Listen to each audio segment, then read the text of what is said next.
पुरानी इमारतों में यदि लोगों की आवाजाही कम हो जाए तो उसे भूतिया कह देना भारत में नई बात नहीं है। कुछ ऐसा ही दिल्ली की जमाली कमाली मस्जिद के साथ भी है। दिल्ली में कुतुब मीनार के ठीक बगल में बनी यह मस्जिद एक खूबसूरत पुरातात्विक स्थल है। आश्चर्य की बात यह है कि जहां कुतुब मीनार देखने के लिए पर्यटकों की भीड़ जुटी रहती है, वहीं पास की इस मस्जिद से पर्यटकों का रुझान नहीं के बराबर है। लोग शायद ही कभी यहां घूमने आते हैं। यह मुगल काल का एक और प्रमुख स्मारक है, जो अभी भी दिल्ली के पुराने खंडहरों के बीच खड़ा है, लेकिन समय के साथ इसकी चमक खो गई है। यहाँ भूत या जिन के होने की अफवाहें उड़ती रहती हैं, जिससे यह मस्जिद जरूर चर्चा में रहती है। यदि रिपोर्टों को जाया तो यह वही मस्जिद है जिसने महान मुगल वास्तुकला शैली की नींव रखी। माना जाता है कि मुगल बादशाहों की ओर से झरोखा व्यवस्था भी यहीं से शुरू हुई, क्योंकि झरोखा के लिहाज से जिस तरह की बनावट यहाँ है, वो इससे पहले के स्मारकों में नहीं दिखती है। हालांकि जमाली कमाली मस्जिद का गौरवशाली इतिहास है, लेकिन भूतिया कहानियों ने इसे अतीत की कहानी बना दिया है। कथित तौर पर यह साइट अतीत की भूतिया कहानियों के साथ साथ कुछ अस्पष्ट घटनाओं से जुड़ी हुई है। कई लोग खुद को इन अजीब घटनाओं के साक्षी होने का भी दावा करते रहे हैं। बहुत से लोगों का दावा है कि जमाली कमाली में भूत और जिन रहते हैं, जबकि कई लोगों ने ये भी दावा किया है कि उन्होंने रोशनी, जानवरों के गुर्राना, भूत और उनके ठीक बगल में किसी और की भावना का अनुभव किया है। जो लोग इस जगह का दौरा कर चुके हैं, उन्होंने ये देखने के लिए रिकॉर्ड किया है कि उन्हें लगा कि कोई खंभे के पीछे से देख रहा है, लेकिन जब उन्होंने आसपास खोज की तो उन्हें कोई नहीं मिला। कुछ ने ये भी कहा कि उन्होंने हंसने की आवाजें सुनी हैं और अदृश्य ताकतों ने उन्हें थप्पड़ मारा है।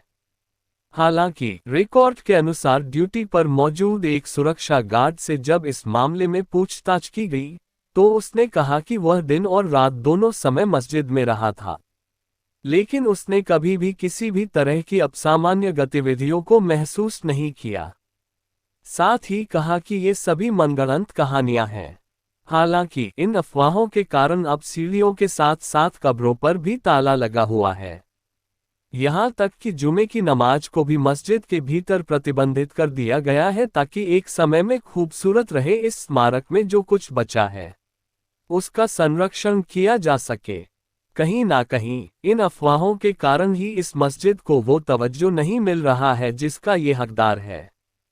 इस मकबरा का इतिहास भी बेहद दिलचस्प रहा है। कहा जाता है कि इस मकबरा का निर्माण मुगल सम्राट बाबर द्वारा साल 1528 के आसपास किया गया था। एक अन्य तथ्य यह है कि इसका निर्माण हुमायूं के शासनकाल के दौरान किया गया था।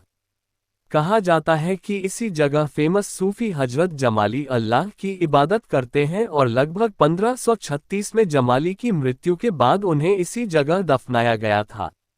आपकी जानकारी के लिए बता दें कि इस जगह एक नहीं बल्कि 2 सूफी मौलाना को दफनाया गया था। हजरत जमाली के ठीक बगल में हजरत कमाली को भी दफनाया गया था, जिसके बाद इस जगह को जमाली कमाली मकबरा के नाम से जाना जाने लगा। लोगों का मानना है कि इस वीरान जगह में इन कब्रों से आज भी रात के समय दुआ की आवाजें आती हैं।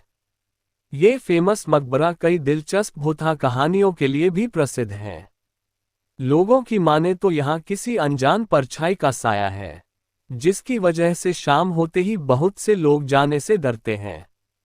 इसके अलावा कुछ लोगों का ये भी कहना है कि इस मकबरे और इसके आसपास की जगहों पर आज भी रात के समय में सूफी अंदाज में कुछ आवाजें सुनाई देती हैं। आपको बता दें ये दिल्ली के मेहरौली में मौजूद है। इस मकबरा के आसपास से DTC बस की भी सुविधा है, जिसके द्वारा आप यहां घूमने के लिए जा सकते हैं। आपको ये भी बता दें कि मेहरौली मुगल साम्राज्य के पहले से ही बसा एक प्राचीन स्थल है। इसके आसपास ऐसे कई ऐतिहासिक स्थल मौजूद जहां घूमने के लिए जा सकते हैं। आपको हमारी वीडियो पसंद आई है तो हमारे चैनल को ज़्यादा से ज़्यादा शेयर करें और ज़्यादा से ज़्यादा सब्सक्राइब भी करें। मिलते हैं अगली वीडियो में।